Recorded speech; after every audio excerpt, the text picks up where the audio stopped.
Family Guy has abandoned more storylines than Quagmire has restraining orders. The show's been running for over 2 decades, and somewhere along the way, entire plotlines, character arcs, and continuity threads have been tossed into the same black hole, where Brian's old girlfriends go to die. So today, we're digging up 15 Family Guy storylines that the writers just forgot existed. Remember when Meg almost became a pop star?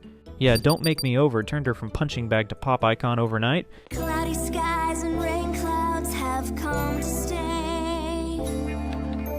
Windy nights and sad sights won't go away. For one brief shining moment, Meg was famous, confident, and wearing outfits that made 2000's Britney blush, and then, poof, gone. The next episode, she's back to eating lunch alone like the cafeteria's emotional landfill. Not even a throwaway line about her career, no, whatever happened to your album, Meg? Nothing.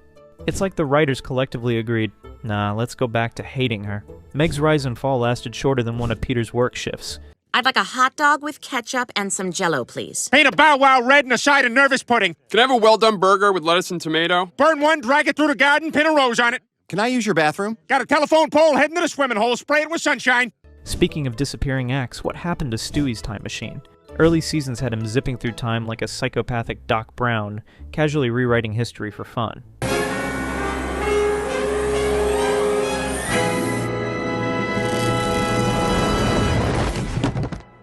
But somewhere after season 15, the time machine became the show's most powerful off switch. It shows up when it's convenient, then vanishes for entire seasons, like Stewie's therapist. Sometimes it's destroyed dramatically, other times it's back like nothing happened. Don't drag that down the stairs, all right?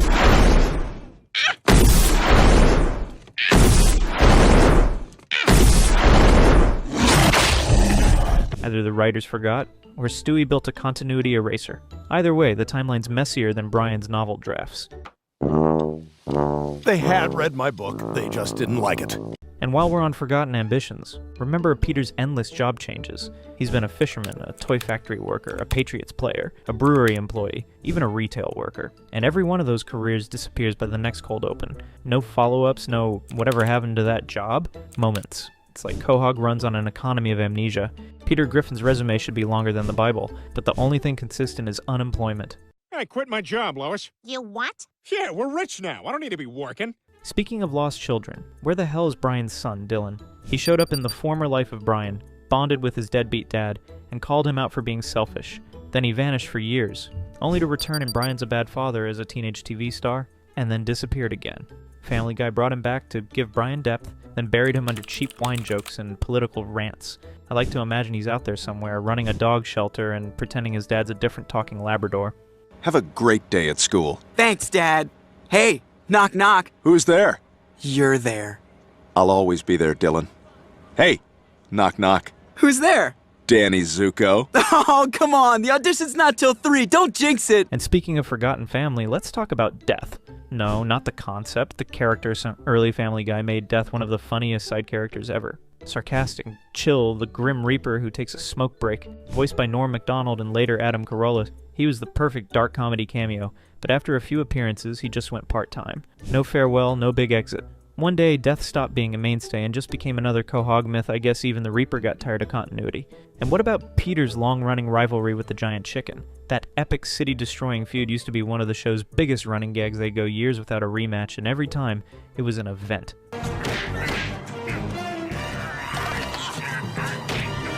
Over-the-top, cinematic, absurd. But now, it's become a rare comet sighting. The chicken still exists, but the fights are spaced out by seasons. It's like both of them realize mid-punch that they're too old for this.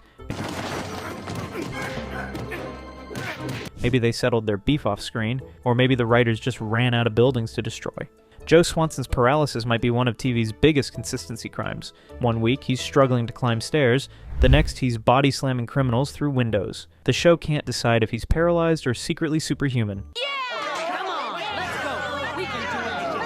Remember when Joe literally walked again for an episode? The writers sure don't. His disability fluctuates like Peter's IQ.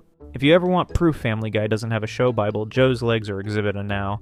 Let's talk about a subplot that got abandoned so fast it's practically offensive. Meg's religion phase. For one episode, she becomes a devout Christian, condemns her family's sins, and even stands up to Brian in a full-blown faith debate. Brian, in hopes that you'll open your heart to God, I wanted to give you this cross. No, I don't want a cross. Then the next episode, she's back to being Meg. Unloved, unholy, and uninvited to dinner. The writers could have built something deep, faith versus cynicism, belief versus chaos. But nah, back to incest jokes. Classic Family Guy. Remember Quagmire's daughter? The one from Quagmire's baby? Well, the DNA test results are back. This little girl is definitely your baby, Quagmire. Yeah, he discovers he's a dad, panics, learns responsibility, and even starts bonding with her. It's one of the few times Quagmire acts like a human being instead of a lawsuit in progress. But just like every other semi-wholesome moment, the show dropped it immediately. She returned once, and then vanished again. Either Child Protective Services got involved, or the writers just went, nah, that's too much character development for him. Then there's the evil Stewie clone.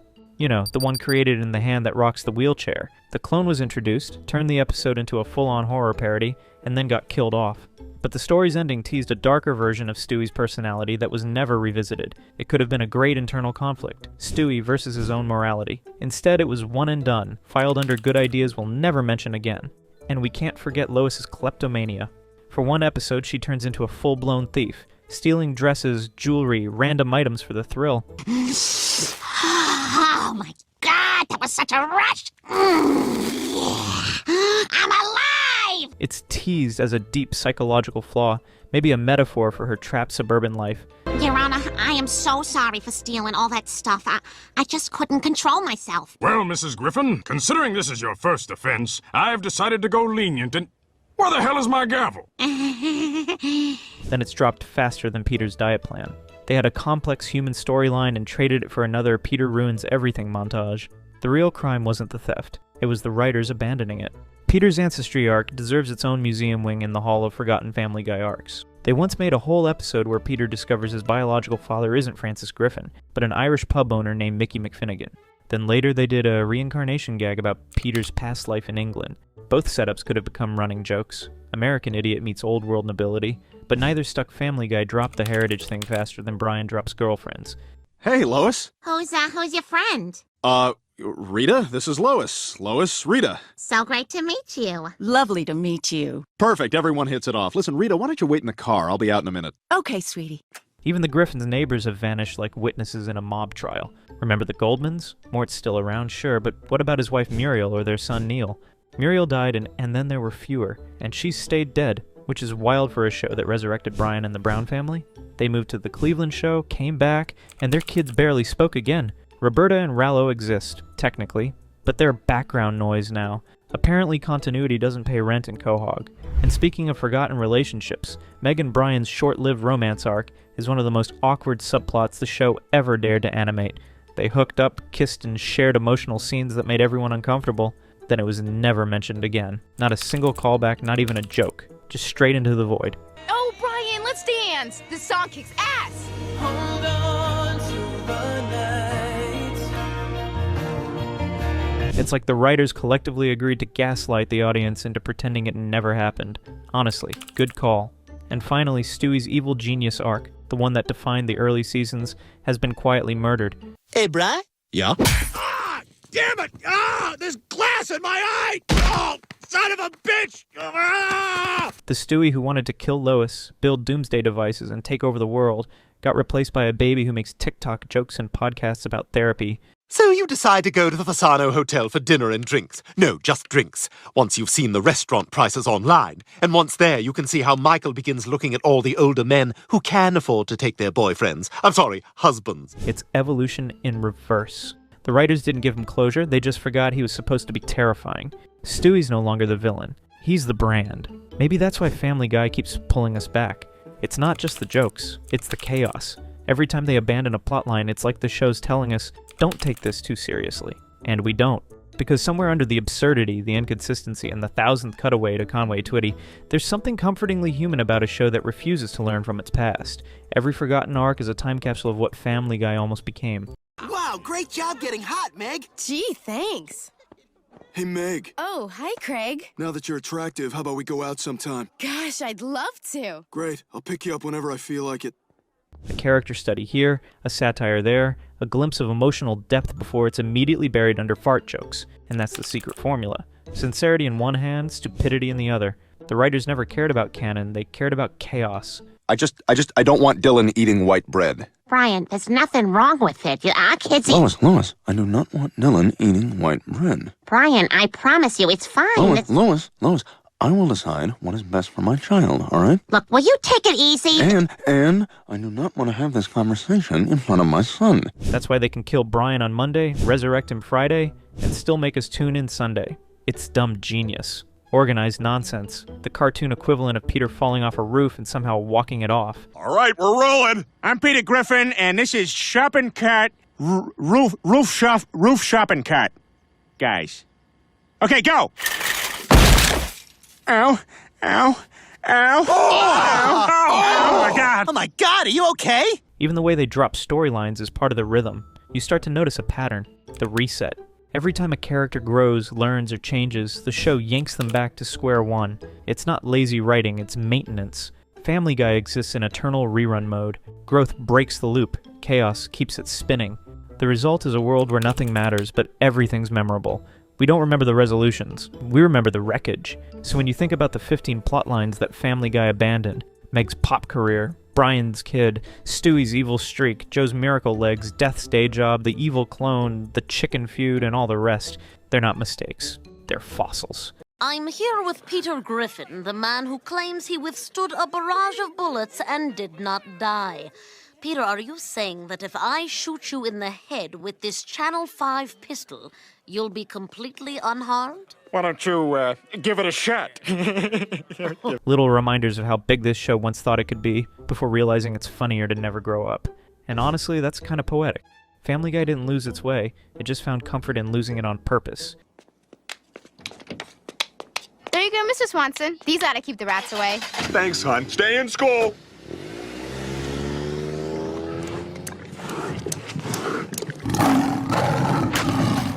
Bring it on! Maybe that's what keeps it timeless, because while every other animated show tries to evolve, Family Guy just keeps existing. Like the TV version of that one friend who still quotes Vine.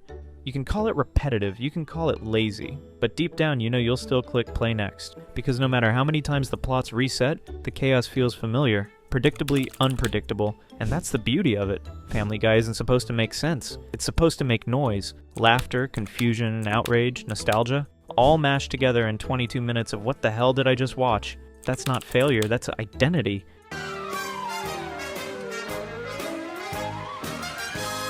Oh, look what happened by accident. So yeah, maybe the writers forgot half the show's history, but we didn't. We remember the time Meg was famous, the time Stewie almost ruled the world, the time Joe stood up, the time Brian had a kid, the time Death was a recurring character, the time the chicken feud actually mattered. Those abandoned arcs might be gone from Quahog, but they live rent-free in our brains forever. Who are you? I'm Callista Flockhart. Who the hell do you think I am? I'm Death. Which one of you is Peter Griffin? This is Peter Griffin. Hey, that's a good one. Because that's the thing about Family Guy. The only plotline that never gets abandoned is us watching it. And if you think abandoned plotlines are crazy, wait until you see the actual plot holes the show never even tried to explain. Click on every crazy Family Guy plot hole. That's actually real next. It'll make everything in this video look normal.